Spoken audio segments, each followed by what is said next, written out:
Hello everyone, আসসালামু আলাইকুম। সবাইকে আমন্ত্রণ জানাচ্ছি আমাদের নিয়মিত আয়োজন নারী উদ্যোক্তার সাফল্য অনুষ্ঠানে, এবং সাথে আছি আমি হাসিনা আনসার নাহার। প্রিয় দর্শক, প্রতি পর্বে আমাদের স্টুডিওতে একজন নারী উদ্যোক্তা আমন্ত্রিত থাকেন। আজকে আমাদের স্টুডিওতে আমন্ত্রিত আছেন আফাত আরা নীলা। পুরো অনুষ্ঠান জুড়েই নীলা আপা আমাদের সাথে থাকবেন। তার জানা অজানা সকল তথ্য আজকে আমরা জানবো, এবং তিনি কিভাবে একজন সফল নারী উদ্যোক্তা হয়ে উঠলেন সেই গল্পটা আমরা নীলা আপুর কাছ থেকে শুনবো। চলুন দর্শক, আর দেরি কেন, আমরা চলে যাই নীলা আপুর কাছে। কেমন আছেন নীলা আপু? আসসালামু আলাইকুম আপু। ওয়ালাইকুম আসসালাম। জি আলহামদুলিল্লাহ ভালো, আপনি ভালো আছেন? হ্যাঁ, আমি খুব ভালো আছি, মাশাআল্লাহ। আপনাকে অনেক প্রিটি লাগছে। থ্যাংক ইউ আপু, আপু। আপনি আপনার পরিচয়টা আমাদের দর্শকদের দিন। আমি আফাত আরা নীলা, ওনার অফ নীলাস ফুড প্যালেজ, যেটা আমার উদ্যোগের নাম নীলাস ফুড প্যালেজ। বাহ, চমৎকার। তো এই জার্নিটা শুরু কিভাবে হলো, শুরুর গল্পটা জানতে চাচ্ছি। শিওর। আমার উদ্যোক্তা জীবনের শুরুর গল্প বলতে গেলে আসলে অনেক কথা চলে আসে। তাতে করে উদ্যোক্তা হব এটা আসলে মানে কখনো চিন্তায় সেভাবে ভাবিনি, মাথায় ছিল না। তবে আমার উদ্যোক্তার পেছনের যে গল্প সেটা হচ্ছে আমার মানে মোটামুটি এইচএসসি পাশ করার পরে আমার বিয়ে হয়ে যায়। বিয়ে হয়ে যাওয়ার পরে আমি বেবি হয়ে যায় 1 বছর পরে। আমার পড়াশোনা রানিং ছিল। তা পরপর দেখা যায় যে 3টা বেবি হয়। আমার 3টা বেবি হওয়ার পরে আমি গ্রাজুয়েশন শেষ করি, মাস্টার্সেও ভর্তি হই। মাস্টার্সে ভর্তি হওয়ার পরে শুরু হয় না, পড়াশোনা থামাইনি আমি আগে থেকেই। আমার হঠাৎ করে বিয়ে হয় পারিবারিকভাবে। তখনই আমার কথা ছিল যে আমি যদি পড়াশোনা করার আমাকে তাহলেই বিয়ে করব। বড় মেয়ে ছিলাম সেই হিসাবে। তো পড়াশোনাটা অনেক স্ট্রাগল করেই মেয়েদের করতে হয়, যেহেতু বাচ্চা কাচ্চা সংসার সবকিছু মিলিয়েই পড়াশোনা। তা যখন মাস্টার্সে ভর্তি হই তখন শুরু হয় করোনা। আর করোনা শুরু হওয়ার পর থেকে দেখা যায় যে ঘরবন্দি সবাই আমরা। তখন শুরু করলাম যে তখন থেকে মাথায় মানে একটা জিনিস কাজ করে যে আমি আসলে এভাবে পড়াশোনা করে এত কষ্ট করে যে আমার সার্টিফিকেটগুলো হয়তো সারা জীবন আলমারির ডয়ারেই থাকবে। আমি তো কিছু আমার করতে হবে। আমি সারা জীবনেই রান্না বান্না আর বাচ্চা কাচ্চা এগুলোই কি করব। তখন হঠাৎ করে দেখা পাই উমেন্স অ্যান্টি কমার্স উইয়ের।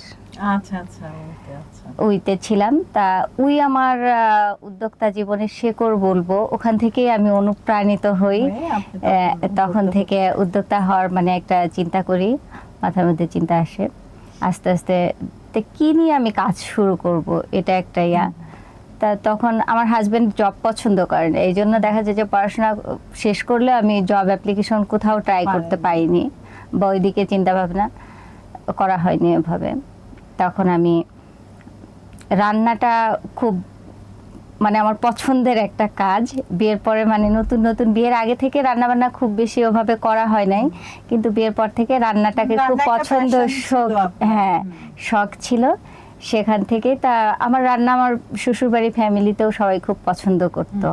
তাই সেই শখে অনেক কিছুই শেখা, অনেক কিছু শিখে পরে নিজে উদ্যোক্তা হয়েছি। তো এই যে উদ্যোক্তা হলেন, তো এই জার্নিটা নিশ্চয়ই তো সহজ ছিল না। তো একজন নারী হিসেবে আপনার কি কি বাধা এসেছে এবং সেগুলো কিভাবে সমাধান করেছেন? বাধা তো আসলে নারীদের জীবনে, উদ্যোক্তা জীবন সবারই কম বেশি আসবেই। তা বাধা বড় কোনো বাধা না, তবে সবচেয়ে বড় বাধা আবার সেটা হচ্ছে ফ্যামিলি থেকে। যেমন ফ্যামিলি থেকে আমার শ্বশুরবাড়ির ফ্যামিলি সবাই খুব সাপোর্টিভ, আমার শাশুড়ি খুব ভালো মানুষ, সাপোর্টিভ, কিন্তু আমার হাজবেন্ড পছন্দ করতো না। ও আচ্ছা আচ্ছা, পরে উনি কিভাবে ওনাকে আমার হাজবেন্ড পছন্দ করতো না বলতে সে কখনোই চাইতো না যে আমি এই কাজটা করি, কিছু একটা বলতে। আর এই কাজটাকে মানে সে ওভাবে নিতে পারতো না যে আমি করব। এটা মানে আমার খুব কষ্টের একটা জায়গা ছিল। আমি যখন কাজ করতাম রাত্রে, আমার ছোট বেবিটা তখন অনেক ছোট, ওকে 8 মাস বয়স, তখন থেকে আমার উদ্যোগ শুরু, এখন 6 বছর রানিং। তো আমি তখন মিষ্টি নিয়ে আমি প্রথম কাজ শুরু। আমার মিষ্টিটা হাজবেন্ডের পছন্দ দেখেই ওটা শেখা, মিষ্টি কেক, ডেজার্ট আইটেম। তা ওগুলো যখন করতাম, প্রথম অর্ডার বা ইয়ে আসতো, তখন খুব ভয়ে ভয়ে কাজ করতাম, কারণ আমার হাজবেন্ড চাইতো যে আমি যেন আমার বাচ্চাগুলাকে টেক কেয়ার করি সেভাবে। আমি যদি এই ধরনের কোনো কাজ করি তাহলে ওদের উপর ইফেক্ট পড়বে, যে কারণে সে চাইতো না। আমি থেমে থাকিনি। আমার হচ্ছে আমার মানে প্রবল আত্মবিশ্বাস ছিল যে আমি কিছু পারবো, আমি কিছু করব, আমাকে করতেই হবে বা আমি পারবো। আমাদের দুলাভাই কি বলছেন? এখন আপু, একটা নারী যখন মানে সফল হয় বা সে সামনের দিকে দেখা যায় যে তার পেছন ফিরে তাকাতে হয় না, তখন সবাই তাকে সাপোর্ট করে, এখন ফুললি সাপোর্ট করে আলহামদুলিল্লাহ। দর্শক, আমরা কিন্তু অনেক বড় একটা বিষয় জানলাম এবং আমাদের জীবনে আমরা আমাদের শিক্ষা নেওয়া উচিত। যেমন আপা কিন্তু হাল ছাড়েননি। যিনি মানে আমাদের হচ্ছে পরিবারের প্রধান, ওনার হাজবেন্ড, উনি ওনার মানে বাধার প্রধান কারণ উনিই ছিলেন, কারণ উনি এটা পছন্দ করতেন না। উনি ভাবতেন যে হয়তো সংসারে যে কাজগুলি আছে সেগুলো হয়তো কমপ্লিট হবে না, বাচ্চাগুলোকে হয়তো ওইভাবে টেক কেয়ার করতে পারবে না। কিন্তু আপু এটা হাল ছাড়েননি। উনি কিন্তু প্রুফ করে দিয়েছেন যে একজন নারী যেমন সন্তান পরিবারকে সামলাচ্ছেন, ঠিক তেমনই কিন্তু তার বিজনেসটাকেও সামলাতে পারেন। এখন কিন্তু ভাইয়া তাকে সাপোর্ট করছে। সো তার থেকে আমরা অনেক কিছু শিক্ষা নিতে পারি। কেমন কি শিক্ষা নিতে পারি? তার প্রবল আত্মবিশ্বাস ছিল, নিজের প্রতি আত্মবিশ্বাস, এবং তার যে প্যাশন ছিল রান্নার প্রতি, ভালোবাসা ছিল, এবং তার ধৈর্যও ছিল, এবং তার কিন্তু একটা লক্ষ্য ছিল যে সেটা করবে। সো আমরা এভাবে কিন্তু নিজেদেরকে আপার জীবন থেকে নিজেদেরকেও কিন্তু গুছিয়ে নিতে পারি। ঠিক বলেছি কিনা? অবশ্যই। এখন তো সবাই আপনাকে সাপোর্ট করছে, সবাই সাপোর্ট করছে। ইভেন যারা এক সময় দেখা যায় যে আমার কাজটাকে একটু ছোট করে ভাবতো, যেহেতু রান্না, এমন কথাও মানে দূর থেকে শুনেছি যে ভাত বিক্রি করে, মিষ্টি বিক্রি করে, এগুলা তো কি জানো মানে খুব কটাক্ষ করেই দূর থেকে, হয়তো সামনাসামনি বলতো না সরাসরি, কিন্তু দেখা যায় যে রিলেটিভও দেখা যায় যে খুব কাছের না হলেও দূরের মানুষ, এরা সাউন্ড গুলো আসতো। হ্যাঁ, আমার আম্মু এক সময় মানে প্রথম দিকে যে তুমি কেন এই কাজটা করবা, এক একজন এক এক রকম মানে মানুষের কথা শুনেই বলতো, মানসিকভাবে একটু কষ্ট পেতো। হ্যাঁ, আমাকে বলতো। তখন আমি শুধু তাকে বলতাম, আম্মুকে বলতাম, তুমি কারো কথায় কান দিও না, আমি যেটা করছি এক সময় দেখবা যে যারা আজকে বলছে তারাই এক সময় আমার মতো হতে চাইবে। তা আলহামদুলিল্লাহ এখন আসলেই সেটাই, যে যারা এক সময় কটাক্ষ করে দূর থেকে এই ধরনের কথাবার্তা বলতো, এখন তারা আমাকে উইলিংলি জিজ্ঞেস করে, আসলে আপু এই কাজটাকে আমরা করতে পারি, বা এই কাজটা কিভাবে শুরু করছো, আমরাও করতে চাই। আমি কখনোই এটা মানে মাথায় অন্যভাবে নিই না, আমি যতটুকু পারি সাপোর্ট দিই বা তাদেরকে বলি যে এভাবে পজিটিভ ভাবে হ্যান্ডেলিং করার চেষ্টা করি, যে এভাবে করেন আগাতে পারবেন। তা আমার উদ্যোক্তা জীবনের সবচেয়ে বড় কথা যে আমি পেছন ফিরে আমাকে কখনোই তাকাতে হয়নি, একদম প্রথম থেকে এখনো পর্যন্ত আলহামদুলিল্লাহ আমার অসংখ্য রিপিট কাস্টমার, আর হচ্ছে নতুন কাস্টমার প্রতিদিনই বলতে গেলে আমার নতুন কাস্টমার হচ্ছে। সেভাবে তৈরি করছেন, তো এই প্রোডাক্ট তৈরি করার ক্ষেত্রে আপনি মানে কি অবলম্বন করছেন? কেন আপনার প্রোডাক্টই সবাই নেবে? কারণ অনেক কিন্তু খাবারের পেজ আছে, অনেক উদ্যোক্তা আছে, সো আপনারটা কেন স্পেশাল? জি, এটা খুবই সুন্দর একটা প্রশ্ন আপু। সেটা হচ্ছে কেন আমার প্রোডাক্ট নিবে। আমি আমার প্রোডাক্টের ক্ষেত্রে, খাবারের ক্ষেত্রে, আসলে খাবার নিয়ে কাজ করাটা খুবই ডিফিকাল্ট একটা, কারণ মানুষের টেস্ট বাট এক একজনের এক এক রকম। সেক্ষেত্রে দেখা যায় যে আমার খাবার কেন মানুষ খাবে, কেন আমারটাই কিনবে, এটা অনেক বড় একটা ইস্যু। তা আমার কাজের ক্ষেত্রে আমি আমার খাবারের মান সবসময় যথেষ্ট মানসম্মত খাবারটা দেওয়ার চেষ্টা করি, হাইজিনটা মেনটেন করি। আর হচ্ছে আমার যে কাঁচামাল, আমি সর্বোচ্চ ভালো মানের কাঁচামালটা ইউজ করি। আর একটু রেসিপিতে তো সবসময়ই চেষ্টা করি একটু ব্যতিক্রম কিছু রাখার, যে কারণে মানুষ আমার ইউনিক কিছু, টেস্টটা বোঝে মানুষ। বা আমি আরেকটা আছে, সেটা হচ্ছে আমি আগে উত্তরাতে ছিলাম দীর্ঘ 11 বছর। তা উত্তরা থাকতে আমার উদ্যোগটা শুরু করা। আমি মাঝে 2022-এ হচ্ছে গাজীপুরে শিফট হই। আচ্ছা, তা আমি যখন গাজীপুরে শিফট হই তখন কিছুটা মানসিকভাবে একটু হতাশ হচ্ছিলাম যে এখানে আমার তো কোনো পরিচিতি নেই, আমি জিরো, যেহেতু অনলাইন প্ল্যাটফর্মে কাজ করছি। তাই এখানে আমার খাবারকে আসলে মানুষ কিনবে, বা আমার যেহেতু মিষ্টি নিয়ে কাজ করি নিবে। হ্যাঁ, আমি যেহেতু মিষ্টিটা আমার ফোকাস আইটেম ছিল প্রথম থেকেই, তা মিষ্টিটা তো আপনার একটু এক্সপেন্সিভ, তা এত দামি মিষ্টিকে এখানে কেউ কিনবে? তবে একটা কথা হচ্ছে মানসম্মত যেটা বা সেটা যত দামি হোক, মানুষ ভালো কিছু খুঁজে, এখন ভালোর মূল্যায়ন সব জায়গায় আছে। দর্শক, খাবারের মানের সাথে কোনো কম্প্রোমাইজ করবেন না, দামের সাথে করার দরকার নেই, কারণ যে জানে যে এই প্রোডাক্টটি আসলে গুণগত মানের দিক থেকে সেরা, সে কিন্তু বেশি প্রাইস হলেও, কস্টিং বেশি হলেও সেটাই নেবে, হয়তো বা খুব বেশি নেবে না, কিন্তু সে নিবে।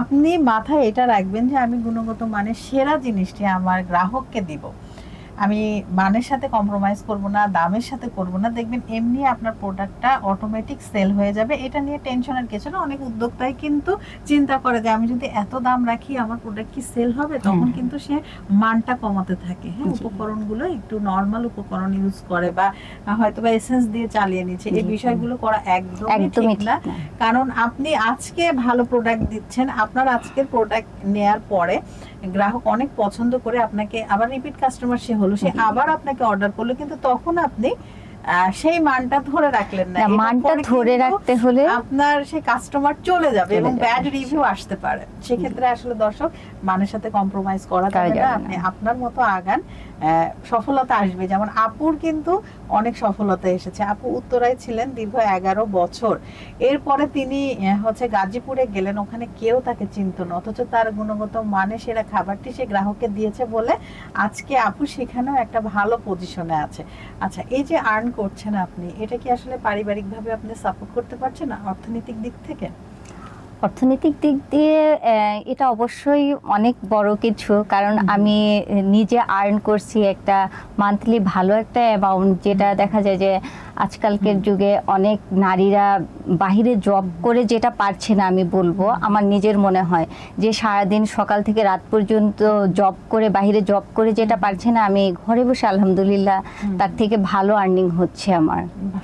তো আমার পরিবারকে অবশ্যই আমি সাপোর্ট দিতে পারছি, নিজের আর্থিক মানে নিজের মন যা চাচ্ছে যখন করতে পারছি, এটা একজন যে কোনো নারীর জন্য অবভিয়াসলি অনেক কিছু। আপনার কি অনলাইনে বেশি সেল হচ্ছে না অফলাইনে? আমার 90% সেল অনলাইনে। অনলাইনে, জি। আচ্ছা, তাহলে অনলাইন আসলে আমাদের জন্য আশীর্বাদই বলে আমি মনে করি। অবশ্যই আশীর্বাদ অনলাইনে। হ্যাঁ, অনলাইন প্ল্যাটফর্ম অবশ্যই আশীর্বাদ, কারণ হচ্ছে অনলাইনে যদি আমি ফেসবুক 2010 থেকে ইউজ করি, তারপরেও দেখা যায় যে অনলাইন না থাকলে হয়তো উদ্যোক্তা হতামই না, এখন মনে হয় এটা। হ্যাঁ, এটা আসলে করোনার পরে কিন্তু আমরা অনেক কিছু, করোনা আমাদের অনেক কিছু শিখিয়েছে, কারণ তখন অনেকগুলো উদ্যোক্তা আসেন এবং কারা টিকে যায়, যারা স্কিলড হয় সেটা নিয়ে হচ্ছে তারা আরো পড়ালেখা করে, কোর্স করে, তারা কিন্তু এখনো টিকে আছে। অনেকে কিন্তু ঝরে গিয়েছে কারণ তারা কোর্সের মাধ্যমে আসেনি। বলে না যে নলেজ, স্কিল এন্ড অ্যাটিটিউড, এই তিনটা সমন্বয় কিন্তু আপনি একজন দক্ষ মানুষ, দক্ষ মানে আপনি যে সেক্টরে যান আপনাকে এই তিনটা স্কিল ডেভেলপ করতেই হবে। তো যারা করেছেন করোনার পরে তারা টিকে আছেন, আর যারা করেননি তারা ঝরে গিয়েছেন। তো আপনার জীবনের এমন কোন ভুলগুলো আছে যে যারা নতুন আসতে চান এই সেক্টরে, উদ্যোক্তা জীবনে, তারা যেন না করে, একটু পরামর্শ যদি দেন। আমি নতুন উদ্যোক্তাদের জন্য বলবো যে ওই যে খাবারের প্রাইজিংটা যেন হুট মানে একটু চিন্তা ভাবনা, বাজার দরটা দেখে যেন করে, আর অবশ্যই হাইজিন মেনটেন, যেন অবশ্যই খাবারের ক্ষেত্রে হাইজিনটা মেনটেন করতে হবে। আর হচ্ছে সবচেয়ে বড় যেটা, সেটা হচ্ছে অনেকগুলা প্রোডাক্ট আমরা রান্না করতে পারি। আসলে খাবার, ভাত রান্না করা আর ভাত বিক্রি করাটা এক জিনিস না, আমি যেটা মনে করি। কারণ হচ্ছে এখানে অনেকগুলো দেখা যায় যে আমরা অনেক কিছুই রান্না করতে পারি, কিন্তু সবগুলা প্রোডাক্ট নিয়ে একবারে প্রথমেই ছেলের চিন্তা করা যাবে না, যে দুই একটা প্রোডাক্ট দিয়ে শুরু করতে হবে, দেন সেটা আস্তে আস্তে ডেভেলপ করতে হবে, প্রোডাক্ট বাড়াতে হবে। আর অবশ্যই যেন খাবারের গুণগত মানটা আমরা বজায় রাখি, নতুনদের জন্য বলবো। বলেছেন। এবং আপনারা এখানে আসলে কি কি খাবার আপনি সেল করছেন? আমার উদ্যোগে রয়েছে কেক, মিষ্টি, ডেজার্ট আইটেম রয়েছে। আর আমি গত প্রায় 2 বছর হয়ে যাবে একটা চাইনিজ কর্পোরেট অফিসের সাথে রেগুলার আপনার অফিস লাঞ্চ নিয়ে কাজ করছি।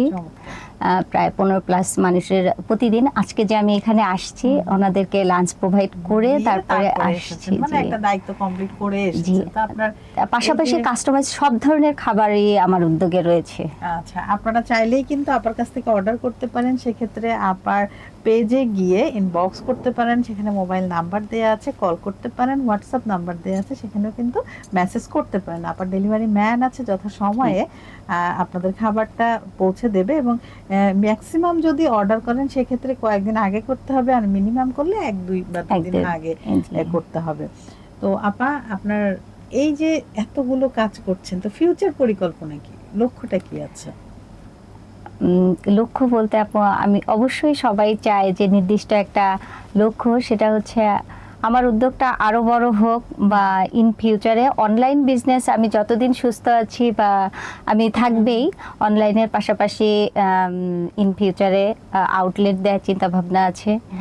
যদি 2-1টা রেস্টুরেন্ট করতে পারি এরকম প্ল্যানিং আছে, আল্লাহ চাইলে। আমাদের দর্শকরা যাবে এবং আমিও যাব, তাই না দর্শক? কারণ অনেকেই এখন দেখা যায় যে অনলাইনের পাশাপাশি জিজ্ঞেস করে আপু আপনার আউটলেট আছে কিনা। তাই এটা নিয়ে মানে পরিকল্পনা আছে যে আল্লাহ চাইলে ইনশাআল্লাহ আউটলেট করব। অনেক অনেক শুভকামনা। আমরা কিন্তু কথা বলতে বলতে অনুষ্ঠানের একদম শেষ দিকে চলে এসেছি। আপনার কেমন লাগলো আমাদের প্রোগ্রামে এসে? অবশ্যই অনেক ভালো লেগেছে আপু। আমাদের নারীদের জন্য এরকম একটা প্ল্যাটফর্মে আসা, নিজের উদ্যোগ নিয়ে কথা বলতে পারাটা অবশ্যই অনেক আনন্দের। আপনাকেও আন্তরিক ধন্যবাদ ও কৃতজ্ঞতা। Thank you so much. আবারও নতুন কোনো আয়োজনে আপনার সাথে দেখা হবে ইনশাআল্লাহ। খুব বেশি ভালো থাকবেন। আপনিও ভালো থাকবেন। Thank you.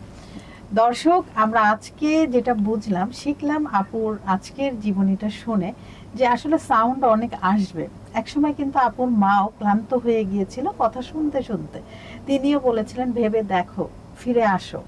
কিন্তু আপু সেটা শোনেননি, কারণ আপু মানসিকভাবে এবং শারীরিকভাবে এবং আর্থিকভাবে কিন্তু স্বাবলম্বী ছিলেন। তিনি ওই সাউন্ডগুলো, নেগেটিভ সাউন্ড যেটা, ওটার কোনো প্রভাব আপুর পড়েনি, বরঞ্চ ওই কথাগুলোকে উনি আরো শক্তি হিসেবে নিয়ে আরো 10 ধাপ এগিয়ে গিয়েছে। তো দর্শক, আমাদেরও কিন্তু এরকম আসবে বাধা বিপত্তি, সাউন্ড নেগেটিভ, মানে সবকিছু আসবে, কিন্তু আপনি সেটা কথা দিয়ে না, কাজ দিয়ে সেটা প্রমাণ করে দেবেন, যেটা আপু করেছেন। তো দর্শক, আপনারা যারা এতক্ষণ আমাদের সাথে ছিলেন, আপনাদের সবাইকে অসংখ্য ধন্যবাদ। আবার নতুন কোনো অতিথিকে নিয়ে আপনাদের সবার মাঝে আমি হাসিনা আনসার নাহার উপস্থিত হব।